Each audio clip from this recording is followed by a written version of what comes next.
ॐ ज्ञानतिमिरन्धस्य ज्ञानाञ्जनशलाकया चक्षुरुन्मिलितं येन तस्मै श्रीगुरवे नमः। वाञ्छाकल्पतरुभ्यश्च कृपासिन्धुभ्येव च पतितानां पावनेभ्यो वैष्णवेभ्यो नमो नमः। अयानुलम्बितभुजौ कनकावदातो संकीर्तनैकपितरो कमलायताक्षौ विश्वम्भरो द्विजवरो युगधर्मपालो वन्दे जगत्प्रियकरो करुणावतारो।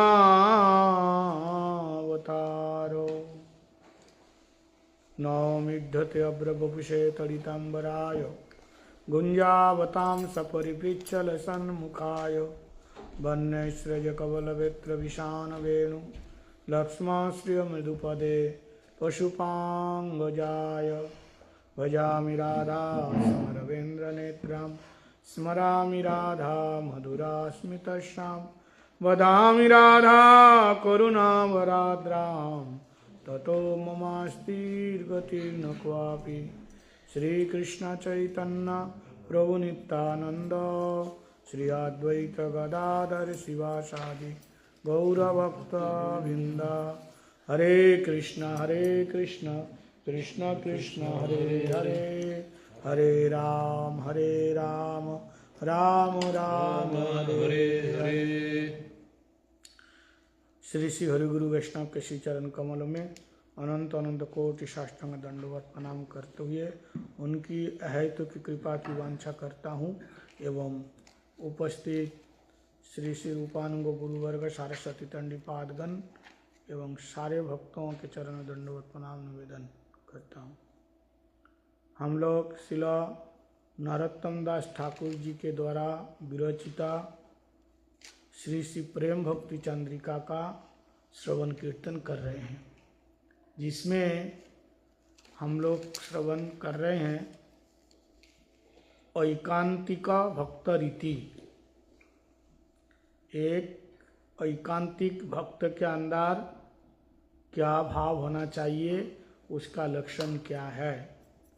तो प्यार संख्या 81 हम लोग सुन चुके हैं, अभी सुनेंगे 82।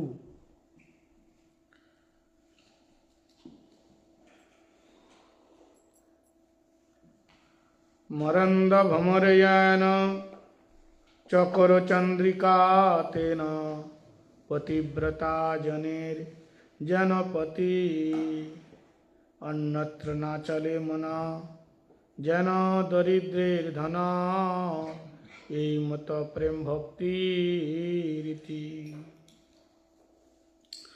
तो एकांतिक भक्त का लक्षण में बताया था, जो लोग सर्वत भावेना अन्न अपेक्षा मतलब देह दैहिक सुख वासना और मुक्ति वासना वर्जन किया, त्याग दिया और एकमात्र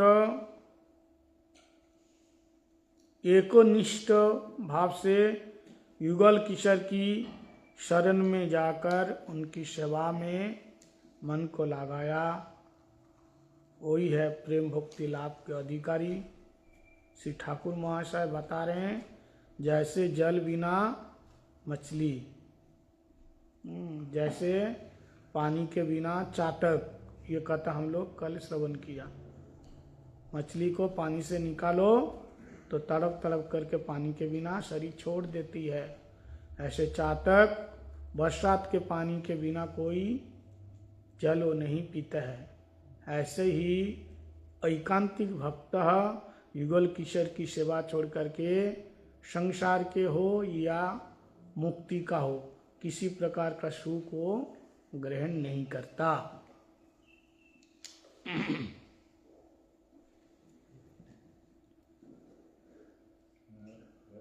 Praying to the lotus feet of Guru Vaishnava Bhagavan and praying for the causeless mercy and to Shanaka Guruvarga and to all devotees who are present here. So, we continue with Prem Bhakti Chantika, that the Ekantik Bhakta Riti, the moods and behavior of a one-pointed devotee. So yesterday we spoke about how the symptoms of a one-pointed devotee is that with all his sarva bhavana, that means all his mind, body and words, it has no desire for any happiness for his body, himself, or anything related to the body. Our possessions, our family members, our country, our state, whatever. Anything I admire, he has no desire for happiness for any of those, nor does he have any desire for liberation. So he gives up all these desires, and the other symptom was he is completely surrendered at the lotus feet of Radha and Krishna, and only thing he desires is their prem bhakti and to serve their lotus feet. Just we had Thakur Maharaj Narottam Das Thakur give a couple of examples. Just like a fish without water, it dies. It cannot live without water. Similarly, the chartered bird, it only hankers for rainwater. Without rainwater, it will not accept anything else, and even is prepared to give up his life. Similarly, a Ekantik devotee, he only wants prem bhakti. Besides that, he will not accept anything, even if other things are provided like bodily happiness, wealth, la puja pratishtha, and all these things. Still, he will not accept it. He will only desire for prem bhakti, and also he doesn't desire for mukti. Even if it's available, he will not accept it.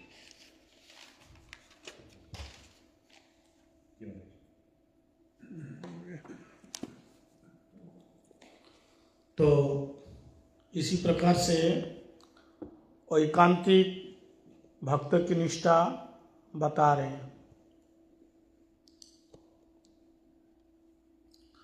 एकांतिक भक्त उनकी निष्ठा और भी 82 प्यार में बताया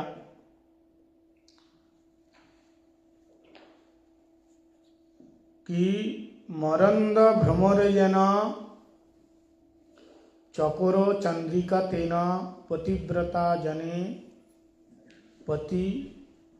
पतिव्रता जनेर जन पति अन्यत्र ना चले मन जन दरिद्र धन यही मत प्रेम भक्ति रीति। जैसे भ्रमर मतलब भौरा,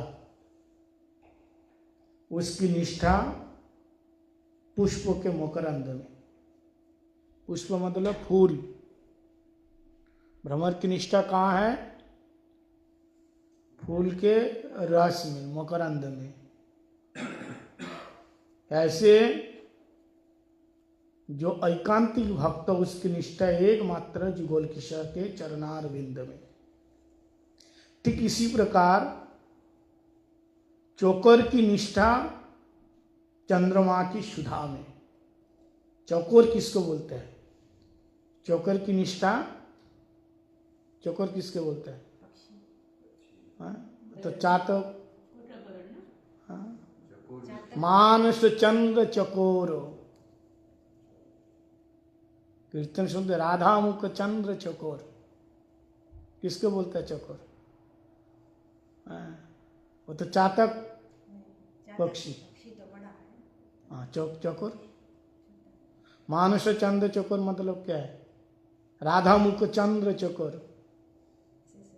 हाँ, चकोर, चकोर किसको बोलते हैं? अंदाज में मत बोलो, सोचने से कैसे? सांप निकल गया तो सांप निकल गया। मानस चंद्र से विवाह वरिशेष में भी तो है, अंत में क्या है? कौन सा लाइन है? चकोर। विवाह वारी के आखिरी में जो चकोर शब्द प्रयोग हुआ ना, कौन सी लाइन है? याद है किसी को? रोज तो हम गाते हैं सुबह।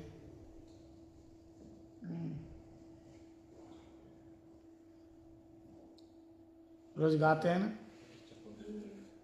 चकोर। उसी में चोकर आया। खोल के जल्दी दिखाओ। विवाह विशेष के आखिरी में आनंद वर्धन प्रेम निकेतन पुलसर जोजक काम, फिर गपांगनागन चित्र विनोदन,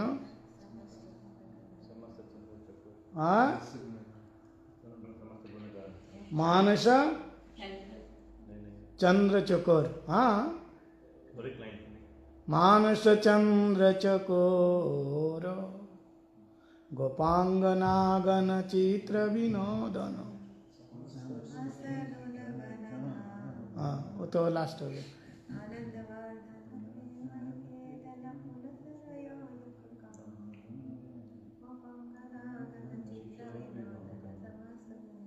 समस्त गुणवन गाना। जामुना जीवन केली परायण। हाँ, ये लाइन, जामुना जीवन केली परायण मानस चंद्र चकोर, नाम सुधारस गाओ कृष्णा जस राख वचन मन मोर। कितने बार चकोर आया यहाँ बताया। चकोर की निष्ठा किसमें है? हाँ, जोर से बोलो, स्पष्ट बोलो। He is the life and soul of Yamuna. He is absorbed in amorous pastimes, and he is the chakora bird who subsists on the rays emanating from the moon.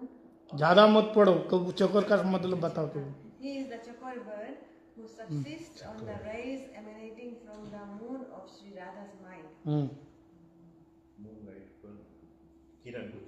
पंछी को बोल रहे, पंछी है वो। लेकिन यहाँ बताया चौकर की निष्ठा जैसे चंद्रमा की सुधा में। हाँ, चंद्रमा की पक्षी की निष्ठा चंद्रमा की सुधा। कैसे? चकोर बर्ड चिड़िया का नाम है चकोर। अच्छा, देखा आपने? छोटे छोटे, वो तो चातक।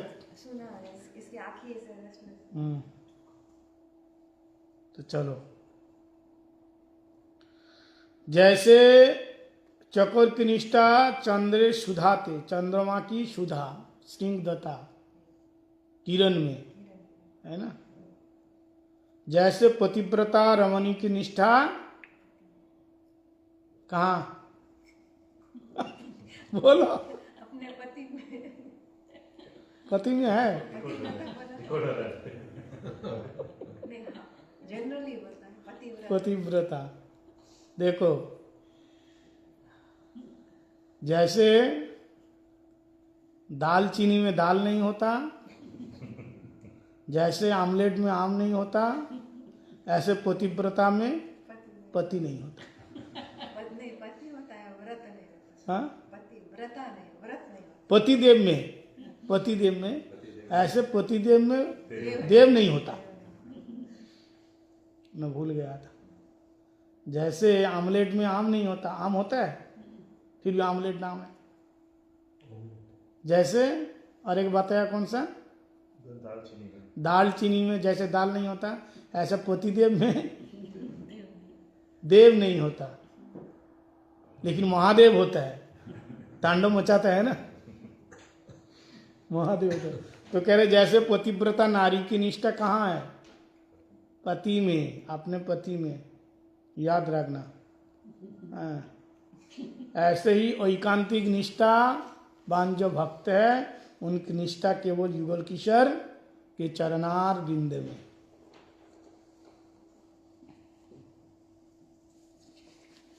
So Maharaj is saying about the nishtha of the one-pointed devotee. So this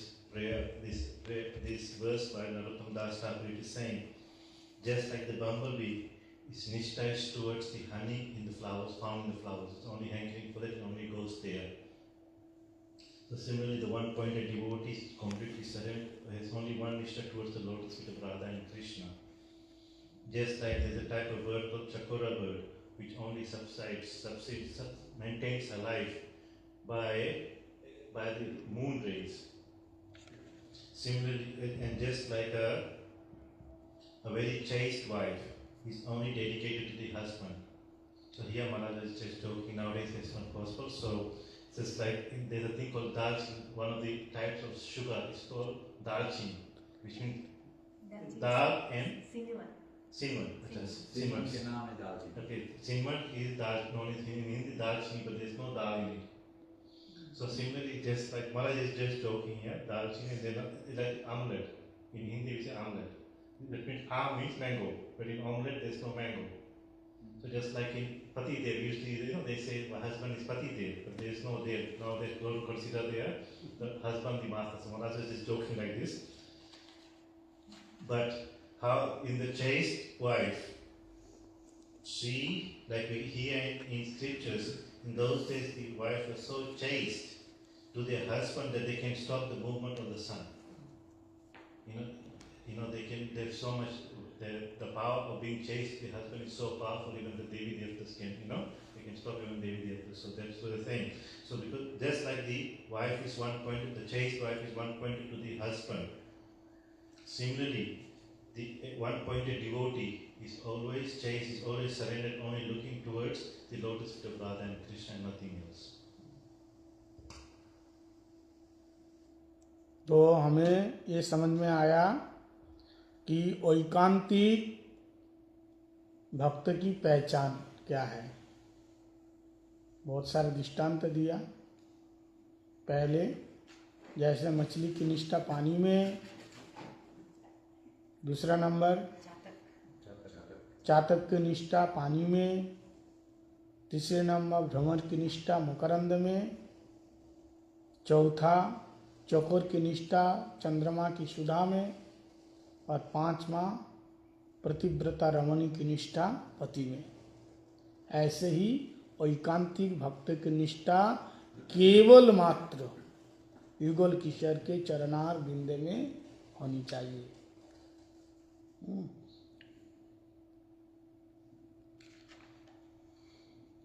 ये था आपके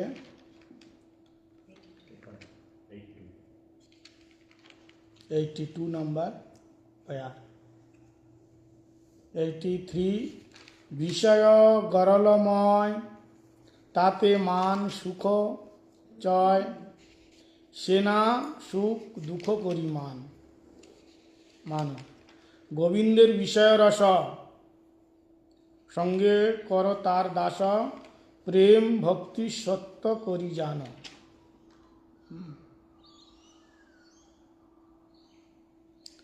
कह रहे हैं विषय गरलमय. प्राकृत इस संसार के विषय मतलब भोग की वस्तु. हमारे इंद्रियों का विषय क्या है? रूप रस शब्द गंध स्पर्श. पंच तन्मात्रा इंद्रियों के विषय है. देखो, कर्म इंद्रिया और ज्ञान इंद्रिया.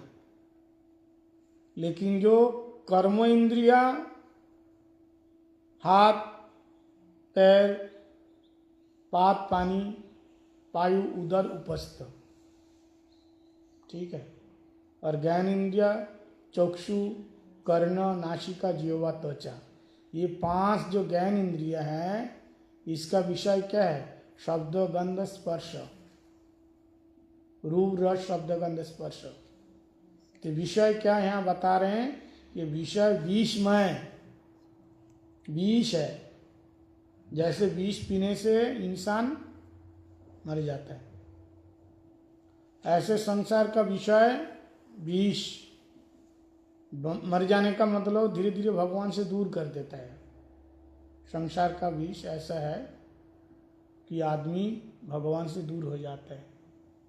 देखो, संसार तो अच्छा लगता है रहने का, लेकिन दुख भी है इसमें. बहुत दुख है. दुख है कि नहीं? क्योंकि भले ही अपने पति पत्नी में कोई लड़ाई नहीं झगड़ा नहीं है, लेकिन एक दिन वो छोड़ के चला जाएगा. परिवार छोड़ के चले जाएगा. चाहे आप छोड़ो चाहे वो छोड़े, छोड़ना ही पड़ेगा. हमेशा एक साथ रह नहीं सकते, तब दुख होगा. और जिसकी आसक्ति जिसमें ज़्यादा है वो उसको उतना ही बुलाएगा। ध्यान से सुनो। तो इसलिए यहाँ बताया विषय गरलमय, मतलब प्राकृत विषय क्या है? गरल का मतलब जहर जैसा। लेकिन गोविंद विषय, गोविंद विषय रस, दो प्रकार के विषय बताया ना। एक विषय गरलमय प्राकृत विषय और एक गोविंद विषय रस, दो प्रकार के विषय बताए। संसार का विषय, विषय मतलब भोग, भोग की वस्तु, और एक गोविंद विषय रस। ये क्या है? इंद्रिय उपभोग्य वस्तु नाम विषय। गोविंदेर शब्द स्पर्श रूप रस गंध ये सकल विषय स्वरूप अर्थात परमानंदमय। गोविंद का विषय क्या है? ये भी रूप रस शब्द गंध स्पर्श है, लेकिन ये कैसा है? ये आनंदमय है। भगवान का आंखों से दर्शन करना, कानों से कीर्तन श्रवण करना, हाथों से उनके चरण स्पर्श करना, नासिका, नासिका बोले नाक से उनके चरण में चढ़ी हुई तुलसी की घ्राण लेना, ये सब आनंद स्वरूप है। इसलिए मन को बता रहे हैं, रे मन संग करो, किसका संग करो? तार दास। इस संसार के विषय विष से दूर होने के लिए, दुख से दूर होने के लिए संग करो तार दास। तार दास मतलब भगवान का जो दास है, भक्त है, वैष्णव है, उनका संग करो। उनके संग से क्या मिलेगा? यदि सुखी होना चाहते हैं, आनंदित होना चाहते हैं, तो गोविंदो का जो भक्त है उसका संग करो। क्यों? मत कथा परस्परम, भगवान की कथा सुनाएंगे, संसार का जो दुख दूर होगा। अब प्रश्न एक आता है सभी के मन में, अगर सभी लोग ऐसे करने लग जाए तो इस संसार चलेगा कैसे? है ना? सृष्टि कैसे होंगे अगर सभी लोग ऐसे करने लगे? प्रश्न आ रहा है कि नहीं? बोला आ रहा है कि नहीं? अगर नहीं आ रहा है तो फिर रहने दो, जवाब हम नहीं देंगे। अगर आ रहा है तो बताओ, फिर इसका जवाब देंगे। आ रहा है? एक टाइम मैं सोचा था, एक टाइम सोचा, ये प्रश्न आया था। हाँ, तो अभी तो देखो यहाँ तो आया, इजीली अवेलेबल है, पीपल लोग आते हैं। हाँ। सभी नहीं आएंगे, सभी की रुचि नहीं होगी, अपने आप। देखो, जो नास्तिक लोग है, जो विषय सुख पाना चाहते हैं, अब बहुत से लोग में मंदिर में भी जब सुनते हैं तो उसके मन में ये भाव होते हैं, अगर सब लोग ऐसे ही होने लग जाए, बाबा जी महात्मा बन जाए, कोई शादी ना करे, संसार का भोग ना भोगे, तो फिर सृष्टि कैसे चलेंगे? तो इसका प्रश्न का जवाब एक बार गुरुजी ने दिया था, 3-4 जवाब दिया। सबसे पहले तो बताया, ये टेंशन तुम्हारा नहीं है, ब्रह्मा जी का है। सृजन करने का, बढ़ाने का काम ब्रह्मा जी का है, तुमको नहीं दिया है। सृष्टि कैसे बढ़ेगा? और दूसरा नंबर, भगवान के अनंत ब्रह्मांड है, अगर उनमें से एक ब्रह्मांड सारे वैष्णव बन जाए, अनंत करोड़ ब्रह्मांड है, ब्रह्मांड निकाया निर्मित माया रोम रोम पति वेद कहे। ठाकुर जी के बहुत सारे ब्रह्मांड है, अगर एक ब्रह्मांड के आदमी सब भजन करने लग जाए तो इसमें सृष्टि में क्या हानि होगी? कोई हानि होगी? कोई हानि नहीं। और तीसरी बात, भजन करने का मतलब ये नहीं है कि केवल सब कुछ छोड़ देना, ये बड़े ध्यान से सुनना। गृहस्थ आश्रम भी बताया, गृहस्थ आश्रम भी बताया, गृहस्थ आश्रम में रह करके साधन भजन करो, और एक दिन एक समय आ जाए सबसे आसक्ति खींच करके भगवान के चरण डाल। क्योंकि अभी तुम घर गृहस्थी सब कुछ देख लिया, तुम्हारा गृहस्थी का काम खत्म हो गया कि नहीं? ना अभी बाकी है, सब कुछ कर लिया। पढ़ लिया, लिख लिया, नौकरी कर लिया, घर बना लिया, ब्याह कर लिया, बच्चा पैदा कर लिया, बच्चा को क्या कर दिया, शादी कर दिया, उसके बच्चे आ गए। अब तुम अपने बच्चे जैसे उससे बच्चे के ज्यादा पालो मत, क्योंकि वो उसका काम है। तुम अपने बच्चे जैसे पालने लग गए, फिर बच्चे के बच्चे तुम्हारा टाइम कहाँ है फिर? हाँ, थोड़ा बहुत देखभाल कर लिया अलग बात है, साथ में रहने से अलग बात है, लेकिन सारा दिन उसी में डूबे मत रहो, क्योंकि तुम्हारा टाइम पार हो गया। हाँ, अब तुम अपने जाने की तैयारी करो, भगवान का भजन करो। हाँ, इसलिए तो शास्त्र में दिया 50 के बाद, पहले तक खूब गृहस्थ धर्म कर लिया, 50 होने के बाद 51, बस सबसे विरत ले लो, विरत बोले तो विराम ले लो, लेके निर्द्वंद होकर के भजन करो। कली युग में नहीं कर सकते तो घर में रहो, माना नहीं है, पूजा पाठ करो, लेकिन थोड़ा लोगों से दूर रहो, साधु संग ज्यादा करो, भजन ज्यादा करो। मैंने शुरू में एक बात बताया था, जिसमें जितनी आसक्ति है, जिसकी जो वस्तु आपको जितना सुख देगा, वही वस्तु आपको उतना ही रुलाएंगे। इसलिए सावधान रहना रोने के लिए। हाँ, रोने के लिए तैयार हो जाना, तैयार रहो, रोना तो पड़ेगा। क्यों? सुख लिया तो दुख तो लेना ही पड़ेगा, समझ गए? इसलिए पहले से क्या करो, दुख आने से पहले छोड़ के रखो, वो छूटने से पहले तुम पहले ही छोड़ दो, समझ गए? क्योंकि वो छोड़ देगा तो तुमको जीना हराम हो जाएगा रो रो करके, और पहले से तुम धीरे धीरे प्रैक्टिस कर करके छोड़ दिया तो फिर आराम से रह पाओगे। जैसे एक आदमी अपनी मर्जी से, बड़े ध्यान से सुनना दृष्टांत, एक आदमी अपनी मर्जी से $5000 मंदिर में दान दिया। कितना? $5000 अपनी मर्जी से मंदिर में दान दिया। 10 दिन के बाद उसी आदमी की जेब से लोग पकड़ करके जबरदस्त $3000 ले लिया, छीन लिया। होते हैं ना लोग, डाकू चोर जो भी है, ले लिया। अब वो तो पागल हो गया, रो रहा है, इतना पैसा ले लिया, इतना पैसा ले लिया। अब प्रश्न आते हैं, क्यों भाई इससे ज्यादा पैसा मंदिर में दिया, दान दिया $5000, और अभी 3000 गया या 5000 गया, आप क्यों रो रहे हैं? इतना पैसा, टेंशन, इतना पैसा चला गया।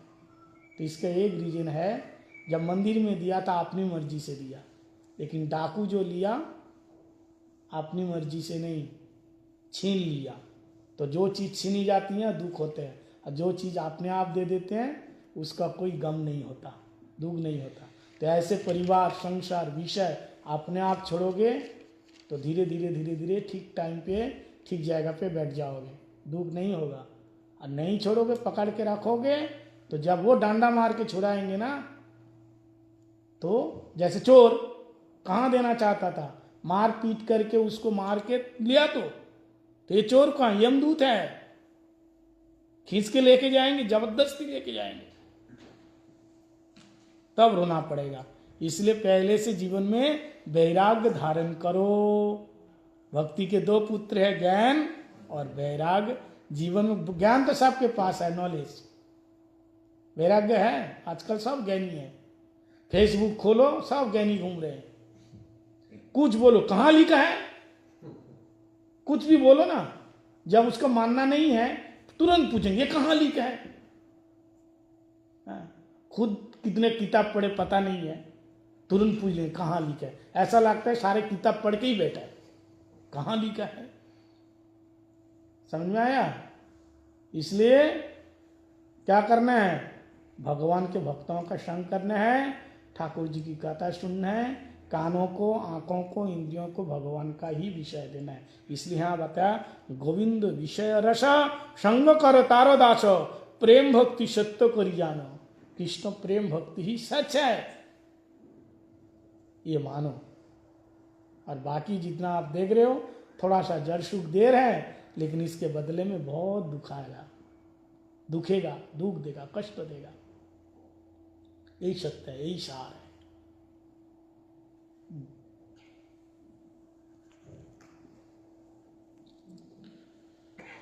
So Maharaj is saying number 83. Now first he said, finishing of Ekantik Bhakti. So Ekantik Bhakti we understood through the different examples.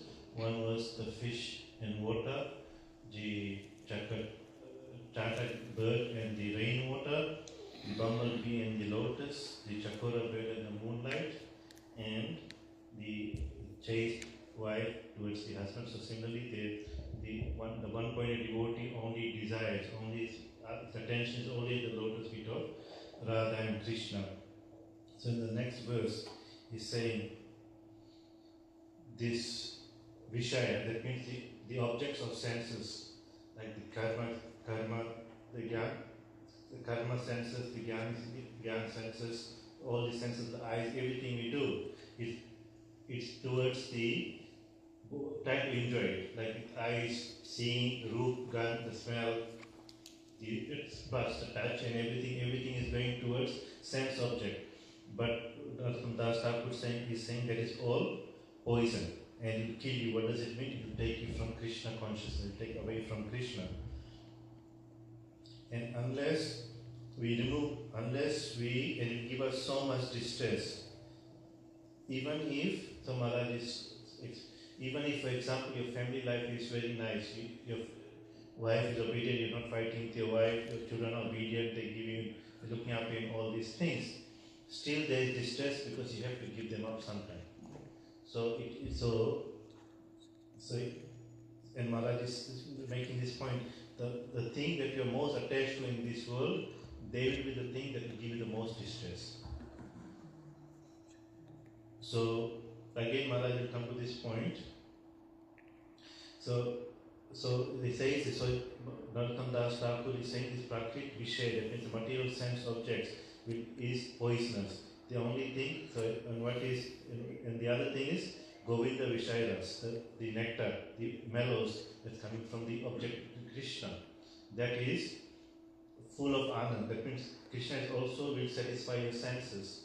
That is the eyes, his form, his kirtan, doing his kirtan, the smelling, the touching his feet, the smell from the tulsi that is coming from his lotus feet, and so on. That is full of nectar. So Narottam Das Thakur is saying, so mind, so therefore you should only associate with his devotees, because by heeding to the katha, then you will be able to take away your mind from all these objects of sense enjoyment and take away from distress.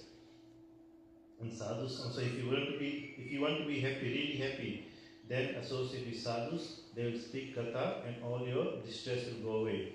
So the question comes, if everyone becomes sadhus, it becomes renounced, and no one is getting married, and so how will this existence remain? How will this creation go on? So Maharaj is saying, Gurudev used to say, okay, forget about the atheists or the sense enjoyment, so they will not come to Krishna consciousness, but Gurudev used to say, first of all, that is not your concern about this creation, that is Brahmaji's concern. So that's his problem. If everyone becomes devotees, how the creation goes on, that's his responsibility. The second one is, there are unlimited Brahmans, unlimited universes. So, if one universe becomes completely Krishna conscious and doesn't procreate, what does it matter? There's still unlimited ones that will do that. And the third one is, we're not saying, the scriptures are not saying that you have to give up your family life. It's called Grihastha Ashram. So it's like an ashram that we can stay at home, have a family, but still do sadhan bhajan, associate, and slowly all your shakti will go away. So he's saying that, but what you have to do is, like, once you like in the Vedic culture, usually it is the responsibility of the parents to get the children married. So after that, Maharaj is saying that when you have grandchildren, it is not your responsibility. It is the responsibility of the parents, the children. So of course you can beat them, you can look after them, but don't get too entangled and don't look after them like you look after your children. That is the responsibility of their parents, it means your children. So therefore, because time is running out, so you should get rid of these attachments and do bhajan. So that's why our scriptures in the early days is after 50, by 50 all the responsibilities have gone, so slowly giving up everything, detached, and doing bhajan. And doing sadhana doesn't necessarily mean going to the forest, but it means that giving up your attachment and trying to do bhajan. Otherwise, so Maharaj made a because if you don't give things up, if they give you up, then you will cry a lot. It's better as time goes on, you give them up voluntarily, rather than they forcibly. So just he gave the example, just like someone has got some money. So for example, he's got about $8,000, $9,000. So 5,000 he gives to the temple. Happily he gives 5,000 to the Lord. But when he's walking back, he's got $3,000 in his pocket, and some thief comes and takes the $3,000. So he's very distressed. Oh, my $3,000, oh, my $3,000. Even though he gave more money to the temple, but because he gave it by himself, he's happy. He's not worried about it. But someone takes it from him, now he's distressed. What happened to him? No, my money, my money, my money.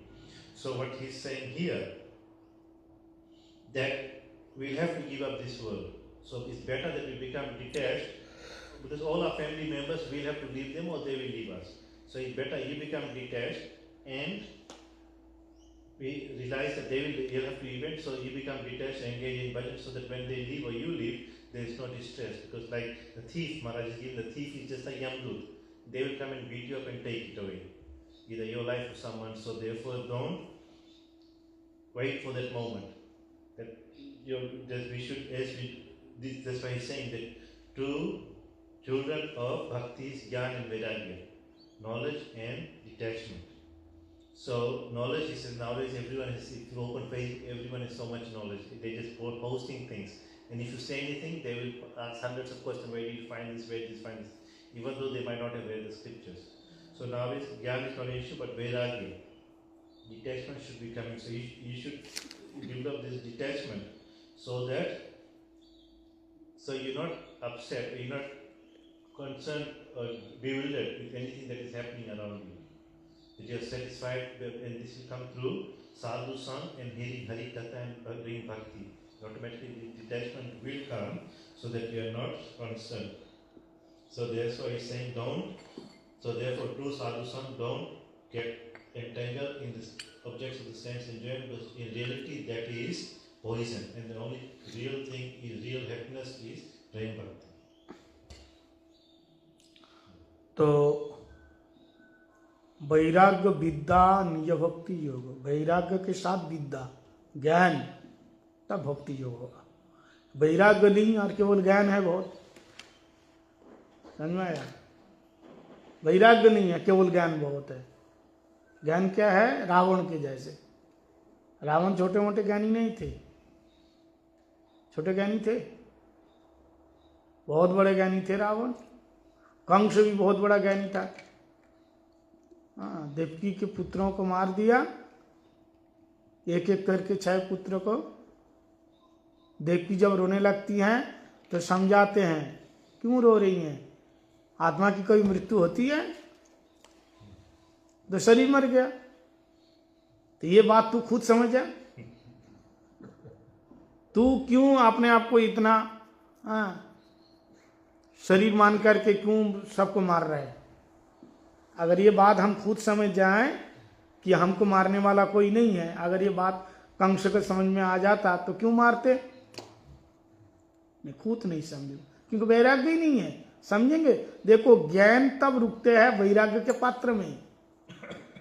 ज्ञान रूपी जो सुख है ये वैराग्य के पात्र में रुकेगा, ऐसे नहीं रुकता। वैराग्य नहीं है और बहुत ज्ञान है।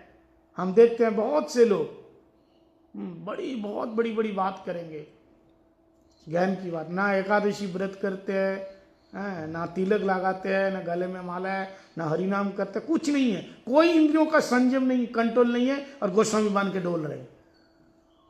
क्या बन के? पता है गोस्वामी शब्द का मतलब क्या है? गो माने इंद्रिया, गो का मतलब इंद्रियों, और स्वामी मतलब उसके जो कंट्रोलर है, वो गोस्वामी है। हमारी इंद्रियों में कंट्रोल है? नहीं है।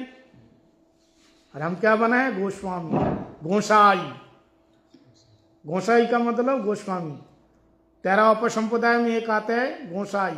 आउल बाउल कत्ता भजा नेड़ा दरवेश ठाई। आगे, आउल बाउल कत्ता भजा नेड़ा दरवेश ठाई। सहजिया सोकी में की, सहजिया सोकी भेंकी स्मार्त जात गोसाई। अतिवाड़ी चूड़ाधारी गौरांग नागरी तोता बोले तेरा संग ना करी। अतिवाड़ी चूड़ाधारी गौरांग। तो आउल बाउल कत्ता वजा नेड़ा दरवेश साई। सहजिया शोकी भेंकी स्मार्त जात गोसाई, जाति गोसाई। चैतन्य चरितामृत में 13 उपसंप्रदाय बता दी। टाइटल उसका सरनेम है गोस्वामी, लेकिन ये इंद्रियों से कोई मतलब नहीं है, उसका टाइटल है।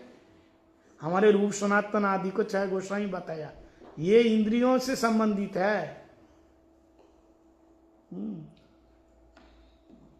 इंद्रियों का कंट्रोल किया तब हो गए गोस्वामी। रूप गोस्वामी पाद की कथा हम लोग सुन रहे हैं। रूप गोस्वामी पाद बताया गोस्वामी कौन है। जो गोस्वामी है वो गुरु है, जो गुरु है वो गोस्वामी है। बोले कैसे? बोले वाच वेगम मनुष्य क्रोध वेगम जीवा वेगम उदर उपस्थ वेगम एतान वेगान जो विषय धीर सर्व पिमाम पृथ्वींश शिष्या। जगत गुरु कौन है? जो इन 6 वेगों को कंट्रोल किया। जगत में कितने लोग हैं? क्या सबको चला बना दिया?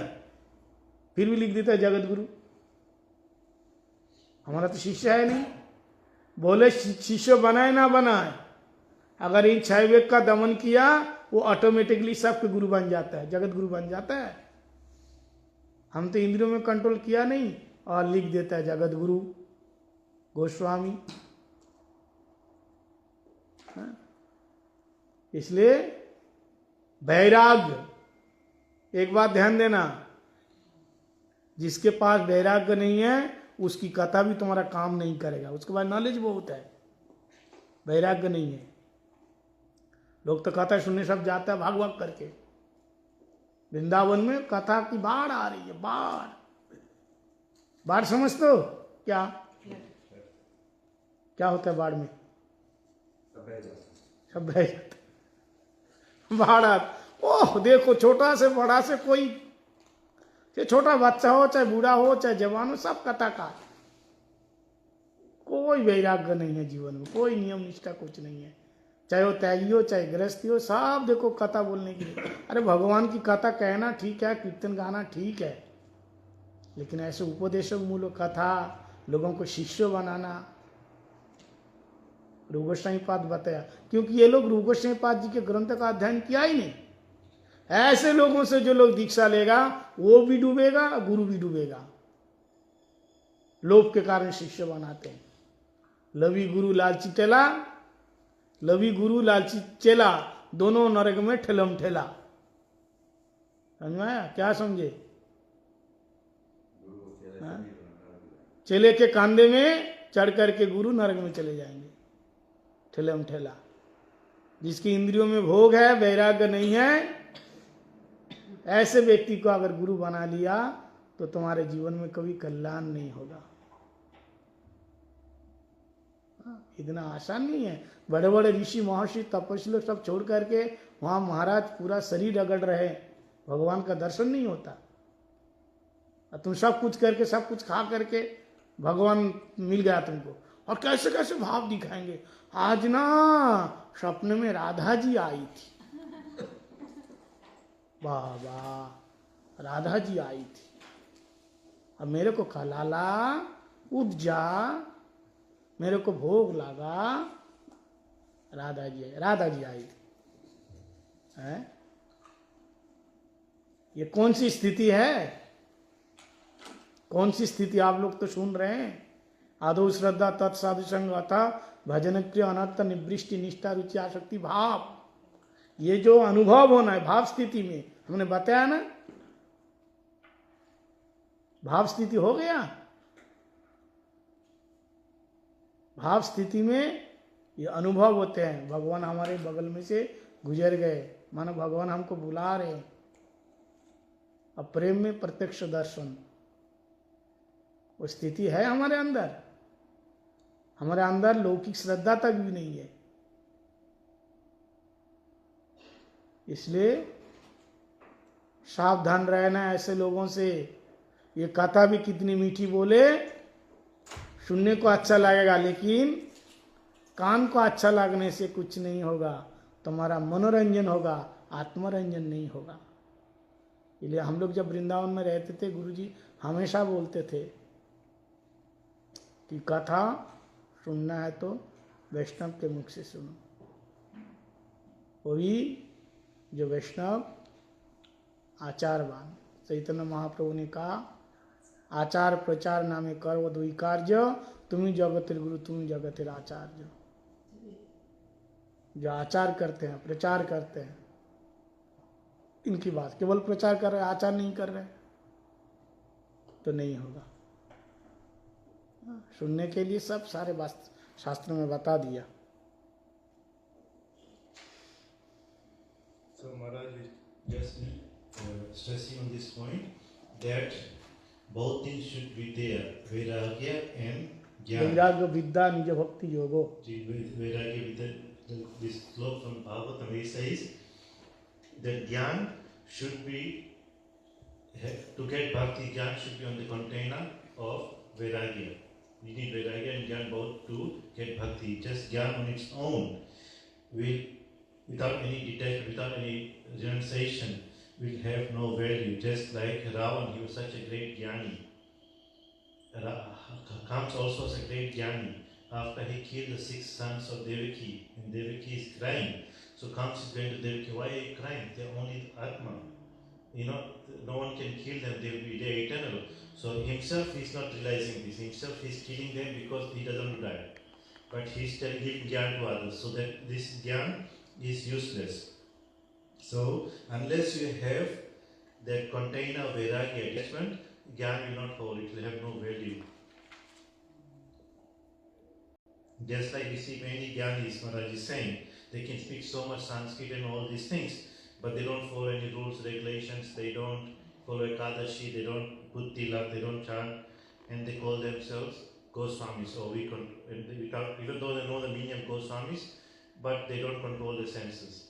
So just because, just like so Maharaj is saying, it is stated there are 13 types of Apasampradaya at that time. This is the time of Bhaktivinoda Thakur, and one of them was Jat Gosai. They kept the title, we came in a Goswami family, but nothing to do with follow rules and regulations, nothing to do any austerities. Whereas our Rup Goswami, our 6 Goswamis, they're known as Goswamis because the way they control all their senses. And Rup Goswami is saying, who is real Guru, who is real Gosai, is one who follows Vacho Vegamana Sakroda Vegam. And even though he may not accept disciples, still the whole world are his disciples automatically because he's able to control all his senses. Whereas nowadays people put the title Jagat Guru, but without controlling their senses. So that's why Maharaj is saying we have to be careful, because like in India especially in Vrindavan, there is a flood of Harikathas. Everywhere you see, you'll see notice boards, people giving Harikatha, from young children to old people. Everyone is giving Bhagavad Sapta, everyone is speaking Katha. But if they have not controlled their senses,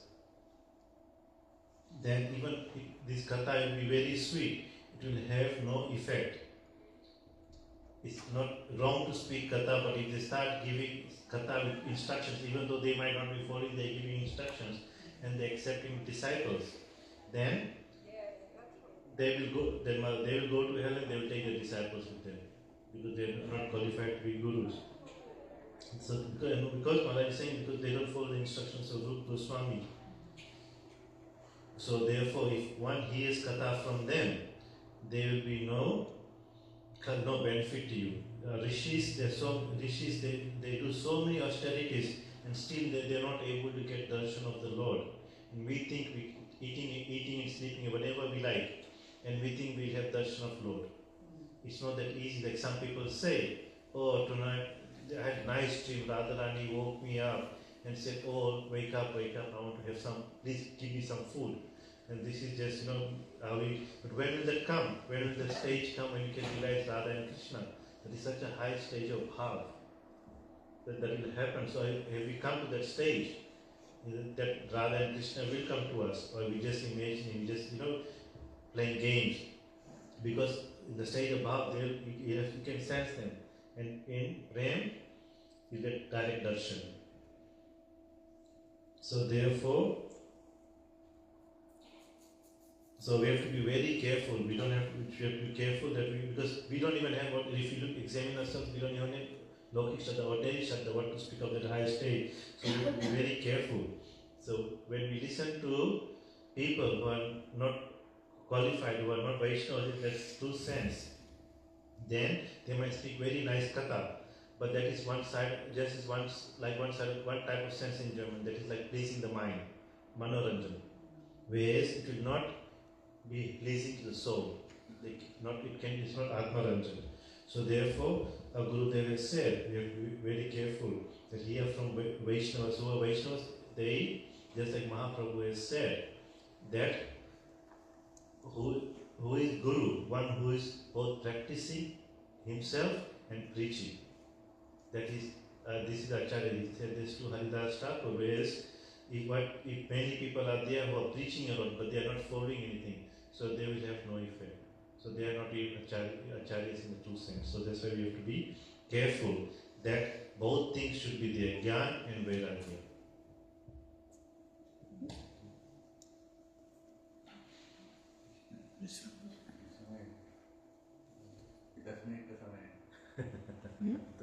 Very good. Very good. 10 minute का समय है।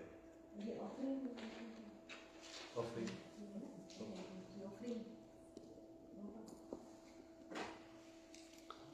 तो अभी 84 number पे आ, 83 हो गया, 84।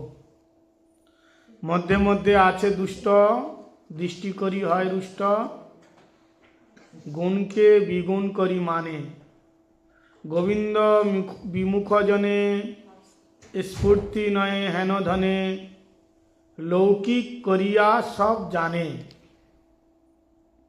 बड़े ध्यान से सुनना। कहते हैं जब तुम भक्ति करोगे, भजन करोगे, तुम्हारा ये भजन का सुख देख करके तुम भजन में नाच रहे हो, गा रहे हो, नृत्य कर रहे हो, भजन उठ जो सुख तुमको मिल रहा है, ये देख करके कृष्ण बहिर्मुख व्यक्ति जो दुष्ट है वो रुष्ट हो जाता है। रुष्ट मतलब वो दुखी हो जाता है, गुस्सा करते हैं, वो उसके सहन नहीं होता है, उसको नास्तिक व्यक्ति को बड़ा कष्ट होता है भक्तों को देख करके, उसका अंदर जलन पैदा होता है। यहाँ बताया, इसलिए क्या करना है, कहते हैं कृष्ण हेनो प्रेमोधन, कृष्ण प्रेम रूपी महाधन आपके पास है, इसलिए आपको किसी से उद्विग्न होने की आवश्यकता नहीं है। भजन करते समय बहुत प्रकार के बाधा विपत्ति आएगी, आपसे रुष्ट होंगे। कहने का मतलब ये है केवल बाहर के लोग नहीं है, सबसे पहले परिवार के लोग रुष्ट हो जाता है। मीराबाई जब भजन शुरू किया तो रुष्ट कौन हुए? परिवार के लोग, उसके पति, उसके सास। प्रहलाद महाराज जी भजन करने लगे तो सबसे पहले रुष्ट कौन हुए? उसके पिताजी हुए कि नहीं? ध्रुव महाराज जी के बीमाता सौतली माँ रुष्ट हो गई। ये सब शास्त्र में बताया। और ब्रज गोपियों के लिए तो सब कुछ उन्होंने छोड़ दिया, सब कुछ। राधा रानी के लिए जटिला कुटिला उल्टा पता नहीं है क्या क्या बोलते थे ये लोग। तो कह रहे हैं भगवान के भक्ति में, भजन में डूबोगे तो बाहर के लोग बोले या ना बोले, अपने परिवार के लोग पहले बाधा देंगे। इसलिए इन बाधाओं को दूर करके अपने आप को कहाँ डूबना है? कहते हैं प्रेम रूप महाधन। आपके पास महाधन है, प्रेम रूपी महाधन, इसलिए उसी भजन रस में डूबे रहो, हाँ, निमग्न रहो। अपने कान को केवल भगवान की कथा में लगाओ, बाकी उधर उधर की निंदा में ना रखो। तो ये शिला नरोत्तम दास ठाकुर 84 में बताया। और उसके बाद अज्ञान विमुग्ध जत नहीं लय शतमत अहंकार ना जाने अपना अभिमानी भक्तिहीन जगत माजे सही दीन वृथा तार अशेष भावना। अज्ञान विमुक्त जन मतलब कृष्ण बहिर्मुख व्यक्ति, अविद्या कुह के, अविद्या माया में पढ़ करके वो अपने आप को कर्ता मानते हैं। कर्ता बोले तो मालिक। प्रकृति क्रियमानानि सर्वस्व, प्रकृति क्रियमानानि सर्वस्व अहंकार विमूढ़ात्मा कत्त अहमिति मन्नते। गीता का श्लोक है। सब कुछ भगवान कर रहे हैं प्रकृति के द्वारा, लेकिन वो सोचता है कि मैं कर रहा हूं। नहीं सोचते। अगर बीज नहीं बोते तो कैसे फसल आते हैं हमारे घर? लोग कहते हैं ना, अरे माँ बाप ने जन्म दिया, माँ बाप की सेवा नहीं कर रहा है, माँ बाप के कारण तुम जगत में आया। अब माँ बाप सोचता है मैंने जन्म दिया, करता मैं हूं। कितना तो बांझ होके घूम रहे हैं, क्यों बच्चा पैदा नहीं कर पा रहे? केवल स्त्री पुरुष से मिलने से संतान जन्म नहीं होता है, भगवान की कृपा होनी चाहिए। नहीं, उसमें भगवान की इच्छा होनी चाहिए। लेकिन वो अपने आप को मानता है कि मैं ही करने वाला हूं, ये मेरा बेटा है, मैंने ये किया, कर्म किया, मैंने मेहनत किया, इसलिए मुझे मिलना चाहिए। तो यहाँ बताया कर्ता अभिमान, फिर शरीर का अभिमान, मैं ब्राह्मण हूँ, क्षत्रिय हूँ, मैं ब्रह्मचारी हूँ, मैं सन्यासी हूँ, मैं बहुत अच्छा आदमी हूँ, संत से भी हूँ, अहंकार है। मैं बहुत बड़ा ज्ञानी हूँ, बहुत बड़ा पढ़ा लिखा हूँ, है ना। जो लोग पढ़े लिखे हैं ना, अनपढ़ आदमी को मच्छर समझते हैं। मच्छर जानते हैं, कीड़े मकोड़े समझते हैं। वो सोचते हैं कि ये लोग जगत में क्यों आए, आना ही बेकार है, हम पढ़ा लिखे इंटेलिजेंट हम। अज्ञानी को कुछ भी नहीं समझते, अहंकार। तो इसलिए यहां बात अभिमानी भक्तिहीन, ये भक्तिहीन अभिमानी व्यक्ति है। ऐसे लोगों से क्या करना, ये सब माया में पड़े हुए हैं, ऐसा लोगों से दूर रहने के लिए बता रहे हैं। बोले जो मायातीत साधु है, ऐसा जो लोग है अभिमानी लोग, ये मायातीत, माया से अतीत साधुओं की उपदेश, इनकी बात को नहीं मानता। अहंकार ना जाने अपना, अहंकार के कारण वो अपने आप को पहचान नहीं पा रहे कि मैं नित्य कृष्णदास। अहंकार के कारण वो अपने आप को जान नहीं पा रहे, मैं नित्य कृष्णदास। अरे सारे कृष्णदास के ही सेवक है। अहंकार के कारण नहीं जान पाता है कि मैं भगवान का दास हूं, और संसार का, माया का दास बन करके उसी में पूरे जीवन दे देते हैं। भगवान के लिए टाइम नहीं निकालते, साधु का उपदेश नहीं मानता। वृथा तार अशेष भावना, तारे उसकी भावना जो है ये वृथा है, अहंकार वृथा है, बेकार है। इसलिए यहां बताया जीव नित्य कृष्णदास, जीव स्वरूपतः भगवान का दास है, और भगवान की सेवा करना उसका कर्तव्य है। यही है जीवन का टारगेट। सबई पुंसाम पर धर्म यत भक्ति अदक्षजे अहित प्रतिहता यजात्मसाम प्रसिद्धति। भगवान को खुश करना है तो भक्ति के माध्यम से ही करो। परिवार को खुश करना है तो पैसा दे दो और शरीर दे दो, पैसा और शरीर दे दो, दोनों चीज दे दो। पैसा नहीं देंगे, शरीर भी नहीं देंगे, तो कोई खुश होगा? हाँ? परिवार के लोग आपको इतना अच्छा प्यार क्यों करते हैं? आपके पास पैसा है, बड़ा शरीर है, ये दोनों नहीं है तो आप कौन है? हाँ? इसलिए असली धन भगवान है, महाधन बताया। एक बार आजमा के देखो। इसके गुरुजी बहुत दृष्टांत तो देते थे कि संसार के लोग कैसे स्वार्थी होते हैं। कथा अभी तक जो हम लोग ये अभी सुना 84 और 85 नंबर पर यार, दोनों एक साथ सुना दिया, याद रखना 84 और 85। फिर हम लोग कल सुबह टाइम मिले तो फिर आगे से सुनेंगे, और शाम को 10:30 बजे से अभी दोपहर में 10:30 बजे से फिर शुरू होंगे कीर्तन कथा। आज रूप गोस्वामी पाद जी की तिथि है, विशेष तिथि, सभी लोगों को आना है।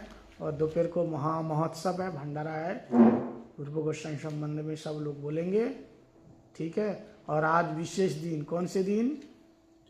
रूप गोस्वामी पाद जी की तिरुभाव तिथि और द्वादशी तिथि,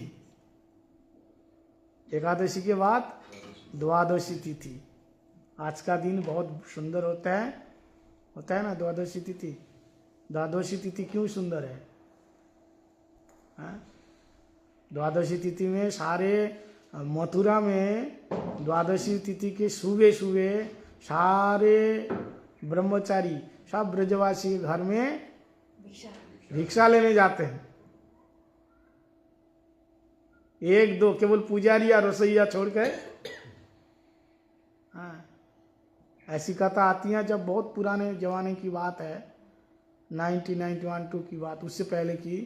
बोले मथुरा में लोग कम हुआ करते थे ब्रह्मचारी, तो हमारे इसलिए महाराज जी सबको भेज देते थे, जाओ, और स्वयं अकेले रह जाते थे, स्वयं रसोई बनाना, भोग लगाना ब्रह्मचारी लोगों के लिए। इतना मेहनत किया। अब ब्रजवासियों का नियम है, द्वादशी के दिन में वो अपने सीधा सामान निकाल के रखते हैं मंदिर के लिए।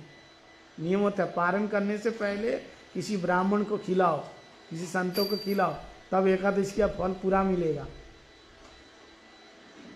अगर नहीं है तो सीधा सामान, दान दक्षिणा, उसके लिए आटा दाल चावल जो भी है निकाल के रख दो, वो आएगा लेके जाएगा, या तुम शाम को जाओ दे के आओ, तब एकादशी का पूरा फल मिलता है। ऐसा शास्त्र में दिया है।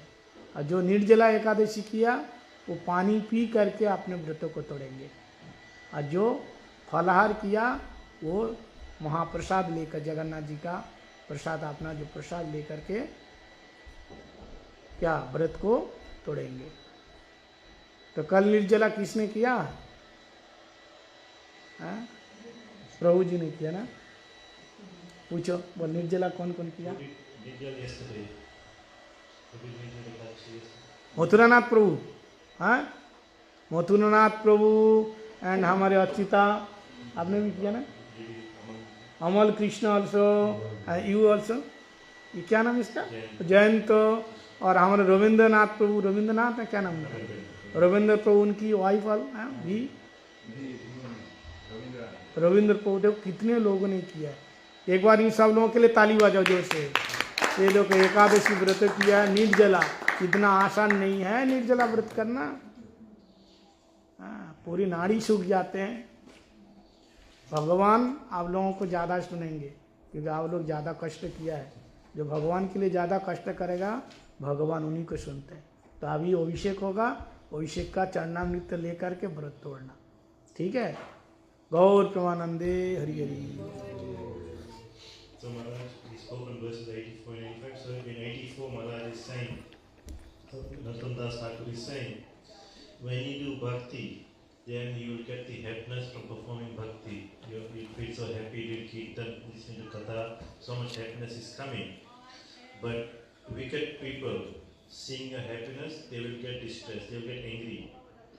That, why are they feeling happy? They cannot tolerate your happiness. But so because we see in ourselves also, especially when people are seeing brahmacharis the whole day, they're staying and they from external point of view, not they were doing anything. They got such an easy life. People say, we are working so hard. So why are they feeling happy? They got such an easy life. But really, so devotees, they should not get disturbed. Because why? Because you're getting this real wealth of Krishna prem. That is a real dhan. So you should not get disturbed by what others are saying. And Maharaj, this point has been stressed that actually before even what our external people say, mainly we get obstacles from our own people. Just like Mirabai, the first person, people who got disturbed by her devotion to Krishna was her husband and the in-laws. Prahlad Maharaj, Hiranyakashipu got so disturbed.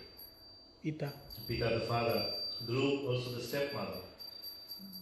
And the Braj Gopis, the whole, like Bisi Radharani, her mother-in-law and sister and Kutila and Jatila, they get disturbed by heavy Krishna prem. So many obstacles will come, but we should not become disturbed by them. We should overcome those because we have got this Prem Rupi Mahadam, this great jewel of Krishna Prem. So you should be absorbed in this. Absorbed in this. And now number 85, we say there are many people who are Bahirmukh or Abhimani, Avidya, they have no knowledge. They will try to, they're full of ahankar because they think that I am the doer. Even though Krishna is the doer. Krishna says in Bhagavad, everything is happening by my direction through Prakriti. But people are thinking, I am the doer, I am the father, I am this, why are they not serving me? But Maharaj made a point. It's just not, children are just not produced by the mating of men and women, because you can see many women are barren. Many people cannot have children. So it's by the Icha of Bhagwan that this happens. It's just not the mating of men and women that children are produced. Bhagwan's Icha is also there, but they are Abhimani, they think, we know everything, I am the doer, I am doing this and that. So we should keep away from them because of their false ego, they will not listen to you and instead cause disturbance.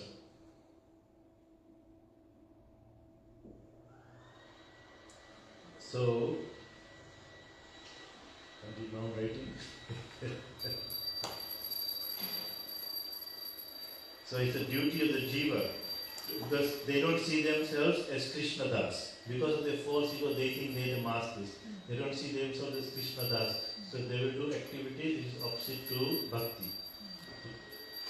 And increase their mood, but we are really Krishna Das, whether they accept it or not. So our real duty of the jiva is to do bhakti, Svayamamsa Palo Dharma, to serve Krishna. And that is the only dharma. So this is the real wealth. Krishna Bhakti is the real wealth.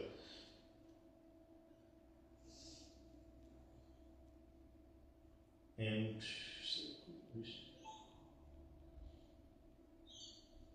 so Gurudev and whereas Maharaj was saying, आज विशेष दिन आज रूप गोस्वामी पाद द्वादश.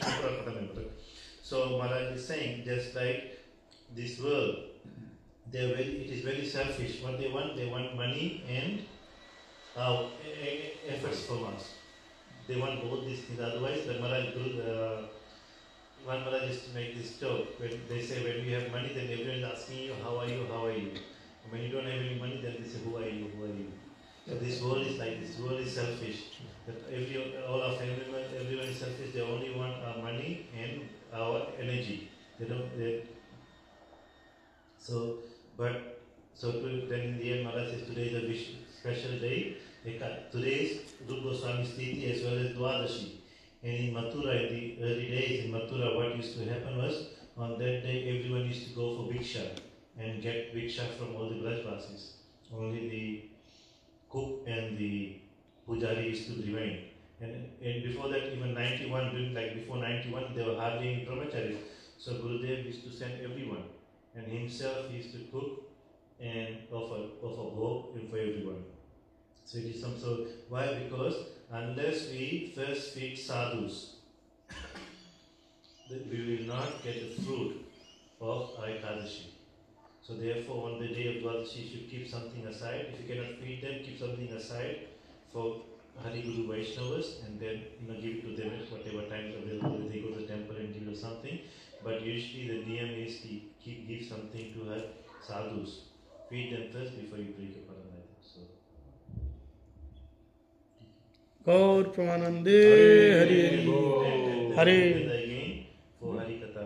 He also said those who do nirjala. Yes, those who do nirjal, they can break with water. Those who taken some falahar, that means without grains, they can break it Mahaprasad. Hare Krishna Krishna Krishna Hare Hare Hare Rama Rama Rama Hare Hare